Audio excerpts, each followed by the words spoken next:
Bom, vamos falar do André Lira. O economista, vamos falar do economista André Lara. Tô com Lira na cabeça, Deus me perdoe. Alguém ora por mim aí que eu tô com Lira na cabeça, tá? Mas é o seguinte, o economista André Lara Rezende recusou o convite de Lula para assumir o Ministério do Planejamento, como informou o futuro ministro da Fazenda, Fernando Haddad. Lara Rezende atuou na transição do governo como interlocutor com o setor privado, mas afirmou que não tem interesse em ocupar cargos na próxima gestão. Essa também foi a oposição de Guido Mantega, ex-ministro da Fazenda, e dos ex-presidentes do Banco Central, Pércio Arida e Henrique Meirelles. Surpresa? Vou começar com você, Carol. Foi uma surpresa ele recusar essa pasta, assim? Na verdade, seria surpresa ele aceitar, né? O que a gente pôde ver é que mesmo os economistas mais de centro, centro-direita, centro-esquerda, que ainda estavam em conversa aí nesse momento de transição, pularam fora, né? E o que a gente pode tirar disso? Por que eles pularam fora? Eles estão lá dentro, eles estão vendo o que está acontecendo, Rodolfo. Eles sabem qual é a toada, qual é a agenda do novo governo. Eu acho que é um motivo de preocupação, não é por outro motivo que o mercado, né, está um pouco pavoroso, digamos assim, mas o mercado também vai reagindo de formas distintas. Ele ficou relativamente tranquilo com Lula, não sei porquê, ele esperava que o Lula ia se ponderar ele, como se o mercado fosse uma entidade, né? Mas a gente viu que realmente não foi algo estranho, inclusive o Alckmin assumiu o Ministério da Indústria, porque muita gente decidiu não ir, decidiu não se envolver com esse ministeriado aí que está muito de extremista, está muito petista. É uma preocupação e a gente tem que ver quem vai assumir cada pasta, quem vai topar, a que troco. O próprio Haddad, eu acredito que ele assumiu, porque é o único que vai... O novo ministro da Fazenda, na realidade, é o Lula. Ele que vai tocar, ele que toca a banda ali. Então ele sabia que quem ia fazer o que ele quer é o Haddad. E ele está com dificuldade de achar gente que vai ser pau-mandado dessa forma, né? O que ela falou faz uma referência enorme a um pau-mandado, né? Pau-mandado. Eu falei, no dia que saiu o anúncio do Haddad, eu estava aqui e falava isso, que o Lula não procurava um ministro da Fazenda, ele procurava um assessor, alguém que estivesse lá para fazer as suas vontades e não ficar questionando o que ele desejasse ou não. A verdade é que a gente tem um Lula 3, que é esse terceiro mandato do Lula, com nenhuma novidade. Ou seja, muitos que diziam, olha, essa ampla frente democrática que elegeu Lula vai fazer com que a composição dos ministérios seja de uma forma mais plural, mais democrática, representativa e tudo que se ouvia falar. O que a gente vê é o bom e velho PT tomando todos os espaços do primeiro ao quinto escalão para garantir que tenham a maioria em absolutamente tudo, em aplicar a sua política e sua forma de pensar em matéria de país e em matéria de mundo, porque agora dizem que eles vão querer avançar nos postos de indicação de Estado que são de representação internacional também. Então o que a gente vê é a reprodução de um ministério cumprindo um ou outro acordo político por governabilidade, e mesmo assim no MDB a gente vê que a Simone ficou com uma pasta que não tem a função finalística, como se diz, e o MDB deve indicar cidades e deve indicar infraestrutura, transportes e cidades, ou seja, aonde tem recurso, aonde tem dinheiro, aonde faz obra, vai ser dado uma parte para o MDB do Senado, a outra para o MDB da Câmara. Olha, a velha tradição de se conseguir maioria dando espaços de governo que tem dinheiro para usar onde quiser com obras. E põe a Simone lá no compromisso político do planejamento, ou seja, não tem novidade nenhuma. A gente volta a ter uma forma de composição de ministérios, buscando espaços de governabilidade, e o preço disso a gente já sabe qual foi e possivelmente a gente vai saber qual é o preço disso daqui a alguns anos novamente. Ô, Holliday, eu vou falar aqui o que eu acho que aconteceu, tá? Ó, eu acho que ele chegou, o Guido Mantega teve uma conversa assim, ó, vem pra cá.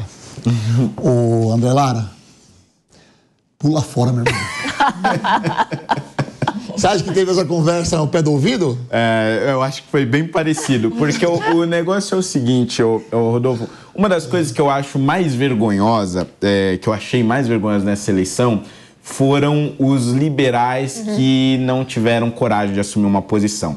Ou aqueles que tiveram nojinho de tomar lado e ficaram como isentões, ou pior ainda, aqueles que assumiram o lado do Lula.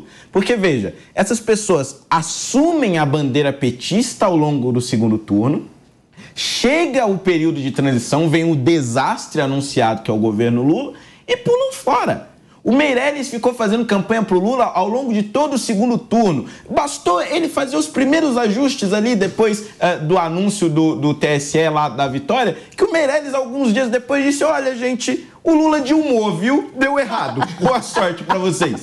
Foi isso. Foi basicamente isso. O Hermínio Fraga teve a coragem, isso eu acho de uma vergonha assim indescritível. Ele teve a coragem de escrever um artigo para um grande jornal de circulação dizendo que não sabia qual era a política econômica do Lula, porque não tinha plano de governo, mas ele teve uma conversa telepática com o Lula. Ele escreveu um artigo dizendo o que ele imaginava que seria a política econômica do governo Lula. Aí pulou do barco Meirelles, pulou do barco Hermínio Fraga, pulou do barco Lara Rezende, pulou do barco o Pércio Arida, não sobrou ninguém. Isso é uma vergonha para a vertente liberal do nosso país. É uma vergonha para o liberalismo brasileiro e é uma vergonha para a carreira desses sujeitos que se venderam dessa forma. É simplesmente injustificável isso que está acontecendo. E é evidente que o governo Lula é uma tragédia anunciada. As políticas econômicas que ele vem defendendo até aqui e os postos principais do governo, ali como o Ministério da Fazenda, a presidência do BNDES, a própria presidência da Petrobras está sendo entregue na mão de gente que defende o regime econômico implantado pelo governo Dilma Rousseff. E o resultado dessa receita a gente conheceu em 2014, 2015. Olha aí, o Daniela Alves. Nomes como André Lara, Guido Mantega, Pércio Arida e Henrique Meirelles, eles devem estar num churrasco, eles têm uma visão sobre o Brasil, eles devem estar comendo uma carninha agora e olhando assim, falando, ó, esse navio aí econômico vai afundar, eu não vou nesse barco, porque são nomes de grande peso para o cenário brasileiro, né? Tendo uma recusa deles, acende um alerta para a economia. Claro. Rodolfo, eu vejo da seguinte forma, uma coisa é um economista chegar e fazer o L durante a campanha, tá? Posso discordar, mas é a opinião dele. Outra coisa é um economista colocar, né, o seu nome, a sua credibilidade em prova dentro do governo que ele fez lá o L, lá no início. Então, é o momento que você fala, bom, eu vou me responsabilizar sim pela minha escolha e vou ajudar, como eles falam, a reconstruir o país, porque nós fizemos sim a escolha pelo amor e pela democracia. Mas não é isso que está acontecendo e não vai acontecer. Como nós vimos, a Simone Tebet, ela apenas pegou este ministério porque outros nomes não quiseram entrar neste problema, não é? E agora ela vai sim assumir, vai ter a sua credibilidade à prova, mesmo que seja um ministério que está abaixo dos demais, ou seja, ela apenas vai ser uma negociadora, mas sem tanta importância. Agora, nós vemos esses economistas que não vão colocar a sua preocupação, a sua credibilidade, não é, dentro de um ministério para que eles possam, dentro dessa conjuntura, serem também avaliados por toda a sociedade e principalmente por aqueles que fizeram o L. Ora, não há responsabilidade, não há compromisso com o país, porque eles não vão querer arcar com esse tipo de responsabilidade. Ao final, eles podem sair tranquilamente do país ou até lucrar com a desgraça do nosso próprio país. E só um complementinho muito rápido. Eu quero colocar um otimista nessa mesa. Eu vou trazer uma outra teoria. Pode complementar um pouco. Complementa aí que eu vou trazer Carol, já prepara a sua análise aí, mas vamos jogar lá em cima esse programa, por favor. Porque o negócio é o seguinte, mesmo que eles aceitassem, o cenário ainda seria desastroso, porque acho que vale lembrar a experiência de Joaquim Levy no governo Dilma Rousseff. Joaquim Levy tinha uma carreira consolidada no Bradesco, era visto como um liberal, foi colocado no governo Dilma para implantar políticas austeras e ortodoxas de economia.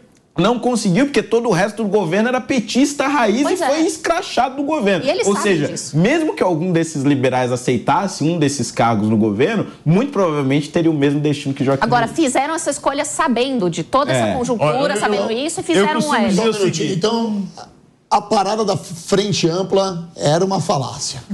Não estamos vendo frente ampla. A frente ampla na economia começa a mostrar algumas coisas. Não sou economista, mas observo um pouco o movimento desses grandes economistas e tenho alguns amigos que gostam de falar muito a respeito do assunto. E digo o seguinte, Primeiro ponto, eu acho que todos são dotados de uma grande vaidade. É como se a função deles não tivesse um microfone e uma câmera toda hora na frente e cada um que vem a público e diz apoio isso, discordo daquilo, faço isso, não apoio mais, consegue 5 minutos de fama. Então, para mim, mostra uma necessidade de holofote dessa galera toda num primeiro momento.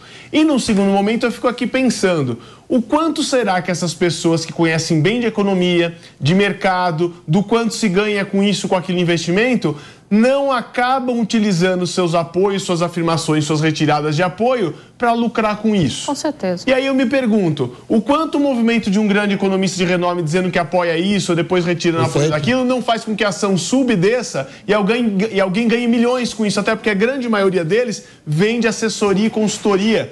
Tem grandes empresas que assessoram investimento. O quanto tudo isso não é feito no fundo para alguém estar ganhando muito com a sua opinião, enquanto a gente fica acreditando nisso, naquilo com o nosso otimismo, para que outros estejam enchendo o bolso. Então eu fico olhando muito para esses economistas que vêm primeiro apoiarem, depois retirarem o apoio, porque dilmou, porque lulou, porque não sei o que aconteceu, e fico falando o quanto estão ganhando nas nossas costas, fazendo com que a gente acredite em algo que eles falam, porque na verdade eles estão falando isso para dar consultoria e encher o bolso de dinheiro às custas dessa oscilação de mercado. Sem dúvida. E só para colocar um outro ponto, que além desse ponto comercial, econômico que sempre existe, é uma tremenda de uma covardia, né, Rodolfo? Você apoiar e depois falar que não sabia o que aquele candidato... Por que você apoiou? Você não é um cara estudado, um cara de renome, o pai do liberalismo, o pai do plano real, e depois, quando é na hora ali de realmente colocar a cara a tapa, de fazer o teu serviço, por mais que tente, entre lá em frente, vê que não deu, saiu, mas na hora H de colocar o teu nome, você não coloca. Então, para mim, é uma imensa de uma covardia, e eu espero justamente que não tenha esses ganhos comerciais, porque vão surgir. E que fique claro aqui, eu quero que você que está nos assistindo pela sua televisão, muito obrigado. Você que está nos assistindo pela Panflix também, muito obrigado. Mas se você está nos assistindo pelo YouTube, coloca aí quem era o cara da economia pro PT. Quem era o cara mais medalhão que poderia estar assumindo essa pasta no governo do Lula. Porque eu tenho certeza que até os petistas mais otimistas não esperavam por essa recusa. Alexandre, eu vou deixar você fazer mais uma síntese aqui, enquanto eu preparo outra pergunta para o Holliday. Eu acredito que esses grandes nomes perceberam ali na transição. Você pega alguns desses nomes cotados, tiveram a oportunidade de ficarem alguns dias no chamado governo de transição. Eu tenho conhecidos, até colegas muito próximos, que fizeram parte do governo de transição, de algum grupo temático ou outro, como técnicos. E sabe por que a visão de muitos vai ficar bem longe disso? Porque começaram a perceber que nos grupos não tinha disputa de quem trazia algum conteúdo para resolver aquele tema. A disputa era por quem nomeava mais membros internos, porque na hora de um impasse de decidir por um lado ou outro, os petistas queriam garantir que eles tinham a maioria para decidir. Não, a democracia levou com que a maioria decidisse por essa linha e não por aquela linha. E isso não era lastreado pelo conhecimento técnico de cada um dos membros que o PT indicava. Era apenas quantidade para sustentar numa pseudodemocracia que a maioria daquele grupo temático definiu por determinado caminho, em detrimento do conhecimento técnico que qualquer técnico, por melhor que seja, tenha trazido naquele grupo temático.